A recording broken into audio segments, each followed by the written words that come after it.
Kobe Bryant, first time he speaks since announcing in the Players Tribune he'll quit, retire at the end of the season. I mean, you know, I've known for a while, right? And I've always said, you know, if anything changes, you know, then, you know, I'll change my mind. But, you know, the problem became for me, it's, you know, what does that really mean? I mean, a decision like this, you can't make that decision based on, you know, outside circumstances. I mean, it has to be an internal decision. And finally, I just had to just accept the fact that I don't want to do this anymore. You know, and I'm okay with that. And, you know, once I accepted that, then it became time to just let everybody know. I mean, why not? I mean, it's just, you know, it takes a load off my shoulders and everybody else's. And I think it was just the right thing to do. Were you emotionally drained tonight? No, not really. I mean, you know, it's the first time playing it back-to-back, so I was a little drained for other reasons. You know what I mean? But no, I mean, it's you know, I honestly feel good about it. I really do. I mean, I really feel at peace with it, and you know, excited for what's to come. Honestly. Kobe, with all the confidence, what's the hardest part about retiring? Honestly, I don't know. I mean, you know, it's tough to say now. You know, I think that question becomes a lot easier to answer when training camp comes around next year. And, you know, I'm not there. You know, I think that becomes a question that's a little bit easier to answer. But right now, I honestly feel really at peace with it, you know. And I've worked so hard and continue to work really, really hard, even though I play like shit. Man, I work really, really hard to try not to play like crap, and you know, I just do everything I possibly can, and I feel good about that. Kobe, you had said that you didn't want this farewell tour. Now that you've announced this, are you willing to accept it, especially starting back? No, it's extremely uncomfortable for me. I mean, I you know, for me, it's the amount of respect that I have, you know, for the fans on the road. I honestly, you know, if anything, should be thanking them, and I think just to show a mutual appreciation and respect for each other to me is enough. But I really can't thank the fans enough, man. I mean, it's been such a motivator for me and such a catalyst for everything that I've accomplished. So I have so much respect and love for them. That's where you start at. You got to start in Philadelphia, too. What's that going to be like? It's going to be beautiful. It's going to be beautiful. I mean, you know, so much of my game was developed in Philadelphia. And, you know, Lower Marion High School with Coach Downer and playing in the Sunny Hill League, and, you know, so many of the great coaches playing at Tustin Playground and Ardmore Playground and all these things. And just so many great memories there. And it's going to be a very, very special moment. Did you come into this season thinking that this could be it and that you wanted to see kind of talk yourself out of it? Or? Right, that's a good way to put it. You know, because I mean, I really knew. I mean, I think you guys could tell. I mean, it was kind of like, you know, this is it. But if something happened, you know, and I don't think you make a decision that way. You really have to look inside. I mean, if it's something that, if I had a burning desire to continue to play, I would. You know, I wouldn't be second guessing it. I wouldn't be on the fence. I feel very solid in my decision. What let you know that this is it? Excuse me? What told you that this is it? Well, I don't want to get too zen-like on you guys, but honestly, you know, in sitting in meditation for me, my mind starts drifting. It always drifted towards basketball, always. Yeah, it doesn't do that now. It does that sometimes. It doesn't do that all the time. And to me, that was really the first indicator that, you know, this game is not something that I can obsess over for much longer. Kobe, did you consider retiring now as opposed to going through the whole rest of the season? No, because there's so much beauty in the pain of this thing. You know, and it sounds really weird to say that, but it's I appreciate the really, really tough times as much as I appreciate the great times. And it's important to go through that progression, because I think that's where you really learn about the self. And so there's nothing I love more than be able to play this entire season, to go through all of these tough times, to be able to suit up and play on the road and play in these buildings for the last time. yeah, I'm looking forward to that. What is your family, in particular your wife and your two daughters, what did they say to you when Daddy told them this was it? Oh man, you know, it was like they're torn, right? Because it's like, you know, they understand the concept of this is something that I've been doing since I was 3, you know, and it's like this is my entire life has been centered around the game of basketball. So it's like, you know, Dad's losing that passion now, right? He's not being able to do that thing that he's done forever. But at the same time, we get him around a lot more, right? And so, you know, they're excited about that as well. The caption that you wrote was very heartfelt. What was the process of writing that? Honestly, it was quick. You know, once I went through the process of figuring out what I wanted to say and who was I saying it to, and it became extremely easy for me. And once I decided I wanted to speak to the game itself, which sounds really weird, but I've never actually spoken to the game. You know, it's always been to the fans or been to teammates or, you know, things of that nature, but never actually told the game how I felt. And once I decided to write it from that perspective, then the words just came in a matter of minutes. You have talked about it's time to say goodbye. You wrote that. Any sadness in that for you? No, beauty. There's beauty in that. I mean, it's going through the cycle. I mean, it's the cycle. It's a natural progression of growth and maturation. I mean, there's no sadness in that. I mean, I've had so many great times, right? I think I see the beauty in not being able to blow past defenders anymore. You know what I mean? I see the beauty in getting up in the morning and being in pain, and because I know all the hard work that it took to get to this point. So I'm not sad about it. I'm very appreciative of what I've had. You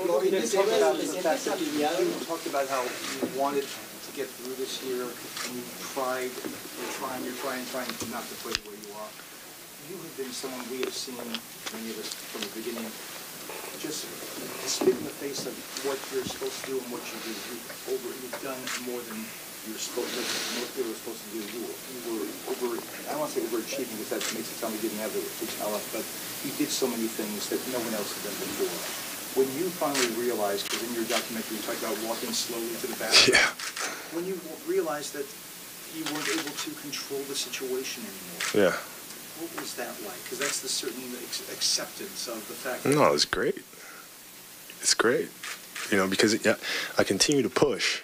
You know, I continue to try. You know what I mean? That never stops. You know what I mean? So it's like, you know, guys, I mean, I weight train in the morning. I stretch 3 times a day. I go home tonight, I'll stretch again. I'll ice bath again. You know, I'll get up in the morning, I'll weight train again before the plane, right? So, you know, I don't quit. I mean, I keep pushing and pushing and pushing and see if I can figure this damn thing out. You know what I mean? And that's just, that's who I am. I would never just capitulate to it, right? I accept it, I understand it, and I'll try to figure out how to get around it, and I'll try my best, and I'll keep on going, man. Sí, un poquito, sí. Sí. Ahora me siento muy relajado, ¿no? Puedo jugar el campeonato con mucho más divertimento en mi corazón. Describe por favor el momento donde tomas esta decisión en la meditación y cuando te llegó que ya es momento de anunciarlo. Me sentaron así. Sí. ¿Por qué ahora, Tony? ¿Por qué anunciarlo? Porque yo sé en mi corazón. Yo sé que es la decisión que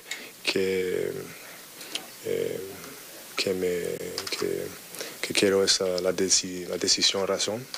Y no quiero empezarlo ahora, ¿no? Quiero jugar con toda mi fuerza, quiero jugar en Filadelfia, las otras ciudades, con mucho amor. Quiero decir a todas las ciudades gracias para todo y así me puedo divertir un poquito con el campeonato. No, triste no. Un poquito de orgullo, ¿no? Porque he trabajado muchísimo para esos 20 años. No puedo hacer más que hizo. Entonces me siento muy orgulloso de lo que pasó y soy muy feliz donde estoy ahora. Kobe, when fans came to the game tonight, they received the envelope, and in that envelope you wrote them a note. Why was that important to you, for you to give them? Man, they gotta know how much they meant to me. You know how much they meant to me, and a letter doesn't do any justice, honestly. I mean, I grew up here. I mean, I don't think, it's important for them to understand how serious I take that and why I would never, despite many offers, go someplace else. It just would not happen. I mean, this is my home. And I wanted to let them know how much they meant to me, how much I appreciate them. And even a letter can't do it justice. Kobe, you talked to you before you made the decision. Was there someone that you called? There's a lot of players who've been in this kind of position before. Was there anyone, former players or coaches or anyone? No, I mean, I've talked to several players. I've talked to, I've been fortunate enough to know, to actually be able to pick up the phone and call, a lot of my muses, and speak to them, and kind of get their perspective on what they went through. But ultimately, it's a decision that, I had to make. What do I feel? Do I want to play again or don't I? And it's a very simple question, but it's a hard question to really look in the mirror and ask yourself. And the reality is, no, I don't. So why belabor it? Exciting or scary or maybe a bit of both to imagine life after basketball for Kobe Bryant? Both, but it's fantastic. It's great. When you think of your life 1 year from now, so exactly 1 year from today, where do you see yourself? I don't know. I don't know. I mean, there's obviously things that I'm extremely passionate about, and I'll go after with everything that I have and carry a lot of the lessons that I've learned through the game and into my various endeavors, and be as passionate about those things as I was about the game. You've always said that you don't want a farewell tour, but you know it's coming. You know the gifts and the praise and all these things are going to come to you wherever you go from now on. Is it possible that the cool and calm and pro and Kobe Bryant can be breaking down to tears? It's not going to happen on the court. It ain't going to happen there, man. But I mean, if I said, I wasn't getting a little emotional about it, I'd be lying. It's a little different when you know internally this is it, and then when you actually voice it, and now it's out there.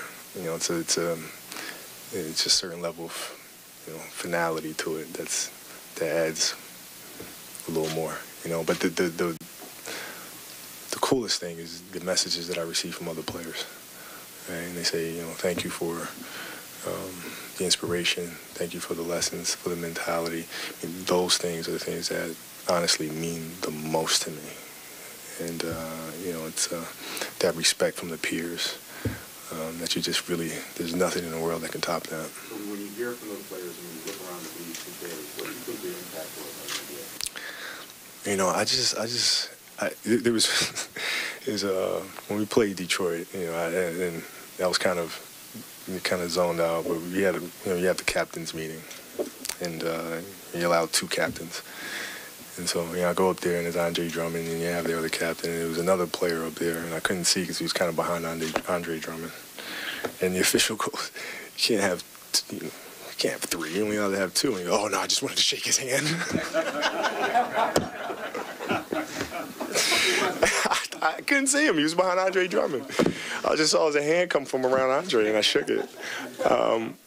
But, it's, in Portland, Dame Lillard, Cullen, those guys, the James Hardens, the Kyrie Irvings, the Durants, all these players that, I speak to and they call me frequently with questions and things of that nature. That means more to me than anything else. And I think the impact, the mentality, the aggression, the work ethic. Well, you've seen the last couple of years, you've talked a lot about the things that you've done away from the court to prepare yourself for this point. How much is your comfort with that process influenced your comfort with where you are now? It probably helps me to be a lot more comfortable and a lot more at peace with my decision. Because I'm not held slave to my passion. And to be honest with you, it really took a long time for me to find what it is I wanted to do. I mean, 15 years to be exact. And I think that's a struggle for a lot of us athletes, is to figure out what comes next. And I was very fortunate enough to try to start asking those questions at a very early age, 21 years old. And it took me 15 years to try to figure it out. But it's tough because you get caught in the cycle of, okay, what's the biggest market I can get into? How can I monetize this and monetize that? And those are absolutely the wrong questions yet to ask. Who taught you to even ask that question? Where did you pick up? Where did you learn to do that? I had a lot of curiosity, and I was in Milan, and I wanted to meet with Giorgio Armani and talk to him a little bit about how he built his business. And he said he started building his business at the age of 40, and I was 21. And so I said to myself, well, I'll probably play to 35, 36, whatever the case may be. He built a whole business at 40. What am I going to do with the rest of my life? What comes next? And then from that point on, I started figuring things out, trying different things, dabbling in this, dabbling into that, and trying to figure out what exactly that passion is. And it wasn't as easy as basketball. It was like I was born to play basketball. And I had to really work to try to figure out what comes next. And that's really, really hard, man. Really, really hard. But that's what we have to do as athletes. That's what we have to figure out. And do you know what comes next? Absolutely. Absolutely. I'm a storyteller. I love storytelling. I love framing stories that inspire. I love educating in a very creative way. I love putting pieces of the puzzle together. And I didn't know that was there until it came time to actually make the Muse film. And I was like, oh, this is actually pretty fun. And that burning desire is there. Would you like the last scene of your story to be the gold in Brazil in 2016? Is that still a goal of yours, to be on that team? No. I mean, I'd be honored if that was there. It'd be fantastic to be around that group, and spend kind of the last journey with them. That being said, it's not something that I'm obsessing over. Kobe, you're one storyteller. In your 20 years, what's the best part of your story, having won 5 championships? The ones that we've lost, and the struggles to get there, right? Because that completes the journey, right? If you just have championships, there's no antagonist. There's no up and down, right? It's the ugly moments that create the beauty at the end of the film. And so, those are the moments that I truly appreciate. Kobe, you won your ring with Phil. Did you talk to him, and what did he say in his generalized way? He said break the season up into sections. Phil speaks. He understands. He and I get each other. And he said, just break the season up into sections. Just take it one chunk at a time, and just and try to get through it. Coach, we only have a couple more months left. I'm sorry if you're already going to ask this question, but in these months with so many young teammates, what are the lessons you would like to impart to them? Well, I mean, it starts with the aggressiveness and that killer mentality of trying to figure things out by any means necessary, and then breaking things down into the most minute details, which is very hard to get conceptually. But I continue to try to work with them to help them figure it out. And it's not going to be the last season of doing that. I mean, I'll always be around for them and for other players around the league to help them out. Now that you've made this decision, does your plan for the rest of the year change in any way, your approach as far as minutes and teaching, balancing with the kids, your time? No, I mean, I've always, said from, when I came into camp that, if I can play, I will. You know what I mean? And that's the right thing to do, man. If I can play, I absolutely will. If I can play 30 minutes, I'll play 30 minutes. If I can only play 15, I'll play 15. And just do the best I can, to try to win the ball game and help the young guys out. Everybody seems to have their favorite Kobe Bryant moment. Do you have a favorite Kobe Bryant moment in your career? Nothing beats getting drafted. Nothing tops that. I mean, that was just, you dream about that moment. It's just, that's the beginning of it all. Kobe, how great, if you look back on these 19 seasons, 20 seasons, how great a life has this been, communicating here, and how would you like to be remembered as a I mean, I just, the fact that I'm talked about in the company with Magic and, you know, Cap, and that's I've made it. That's enough for me, man. I was a Laker diehard growing up. You know what I mean? So, you know, that's good enough for me. And I've just been extremely fortunate. I mean, how many kids can say growing up, you know, that, you know, you turn pro, you're going to play for your favorite team in the world and spend your entire career there? I mean, it's been a dream.